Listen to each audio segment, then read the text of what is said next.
വോട്ടെടുപ്പ് കഴിഞ്ഞതിന്റെ രണ്ടാം ദിവസമാണിന്ന്. കൂടുതൽ വിലയിരുത്തലുകൾ പാർട്ടികളും മുന്നണികളും നടത്തിക്കൊണ്ടിരിക്കുന്നു.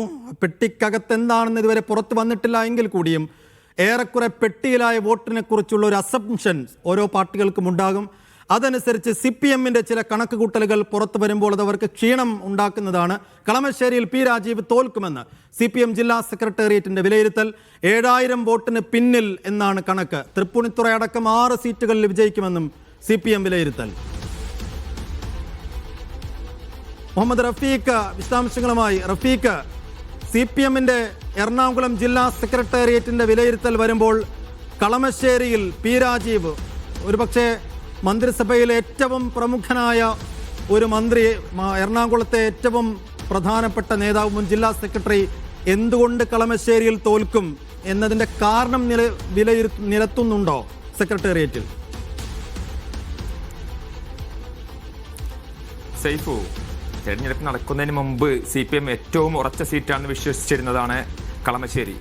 അവിടെ മുസ്ലിം ലീഗിന്റെ സ്ഥാനാർത്ഥി അബ്ദുൽ ഗഫൂർ വന്നപ്പോഴും വലിയ മത്സരം ഉണ്ടാവുമെന്ന് പ്രതീക്ഷിച്ചിരുന്നില്ല. എന്നാൽ P. രാജീവ് അടിയൊഴുക്കുകൾ ഭയന്ന് വളരെ ശക്തമായ പ്രചാരണമാണ് കളമശ്ശേരിയിൽ നടത്തിയത്.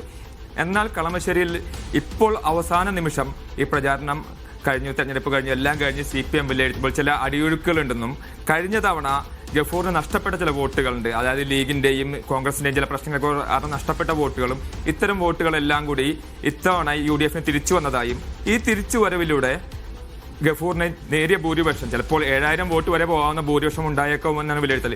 അതുപോലെ തന്നെ കഴിഞ്ഞ പഞ്ചായത്ത് തെരഞ്ഞെടുപ്പിൽ 25 വർഷമായി CPM ഭരിച്ചിരുന്ന 2 പഞ്ചായത്തുകൾ നഷ്ടപ്പെട്ടിരുന്നു. അത് രാജീവിനെതിരെ പാർട്ടിക്കുള്ളിൽ തന്നെ ചില വിഷയങ്ങളായിരുന്നു. ഇത്തരം വിഷയങ്ങളെല്ലാം തെരഞ്ഞെടുപ്പിനെ സ്വാധീനിച്ചിരിക്കാം എന്നുള്ള വിലയിരുത്തലിലാണ് ഇപ്പോൾ CPM ജില്ലാ സെക്രട്ടറി ഉള്ളത്. അതേസമയം കളമശ്ശേരി നഷ്ടപ്പെടുമെങ്കിലും കഴിഞ്ഞ തവണ കെ ബാബു തിരിച്ചെടുത്ത, അതായത് PM രാജിനെ തോൽപ്പിച്ച് തിരിച്ചെടുത്ത തൃപ്പൂണിത്തുറ മണ്ഡലം തിരിച്ചുപിടിക്കുന്നു. ശക്തമായ ത്രികോണ മത്സരമാണ് തൃപ്പൂണിത്തുറയിൽ നടന്നത്.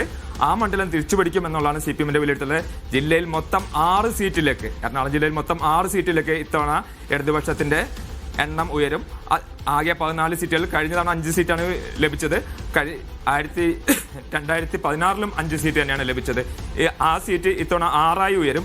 ആ 6ാമത്തെ സീറ്റ് തൃപ്പൂണിത്തുറയാണെന്ന് പറയുന്നുണ്ട്. അതേസമയം കളമശ്ശേരിയിൽ തോൽക്കുമെന്ന് പറയുന്നുണ്ട്. ബാക്കി പറവൂരും ഒഴികെ ഉള്ള, പറവൂർ അതുപോലെ തന്നെ എറണാകുളം ഒഴികെ ആലുവ ഒഴികെയുള്ള 3-4 മണ്ഡലങ്ങളിൽ ഒഴികെ ബാക്കിയെല്ലാം ശക്തമായ മത്സരം കാഴ്ചവെക്കാൻ സാധിച്ചു.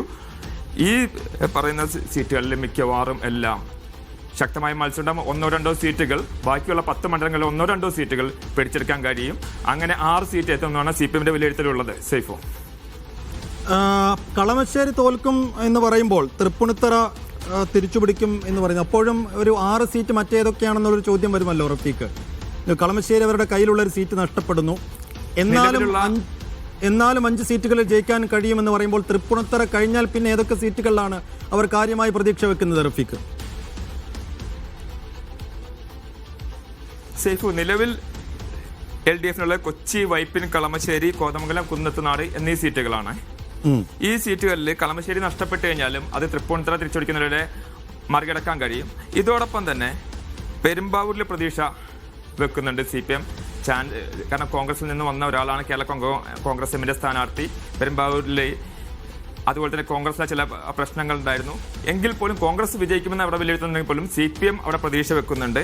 അതുപോലെ തന്നെ തീരെ പ്രതീക്ഷയില്ലാതെ നിൽക്കുന്നത് പറവൂർ, പിറവം, ആലുവ, അങ്കമാലി സീറ്റുകളിലാണ്. മറ്റ് സീറ്റുകളിൽ ഏതെങ്കിലും 1000 വോട്ടിനും 2000 വോട്ടിനും ഇടയിൽ ജയിക്കുമെന്നുള്ള കണക്കുകൂട്ടലുണ്ട്. ശക്തമായ ഭരണവിരുദ്ധ വികാരമൊന്നും വൈപ്പിനിൽ നല്ല പ്രതീക്ഷ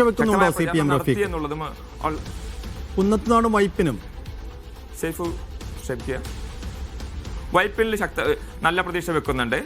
അതേസമയം കാക്കനാട് വലിയ പ്രതീക്ഷയില്ല. കാക്കനാട് ശക്തമായ മത്സരം നടന്നിരുന്നെങ്കിൽ പോലും, ത്രികോണ മത്സരത്തിന്റെ അഖിൽമാരാർ 2020-ക്ക് വേണ്ടി ഇറങ്ങിയ ത്രികോണ മത്സരത്തിന്റെ ഫീലിംഗ് ഉണ്ടായിരുന്നെങ്കിൽ പോലും കൃത്യമായിട്ടുള്ള ഭൂരിപക്ഷത്തിൽ തന്നെ കോൺഗ്രസിന്റെ ഉമാ തോമസ് വിജയിക്കുമെന്നുള്ള വിലയിരുത്തൽ തന്നെയാണുള്ളത്.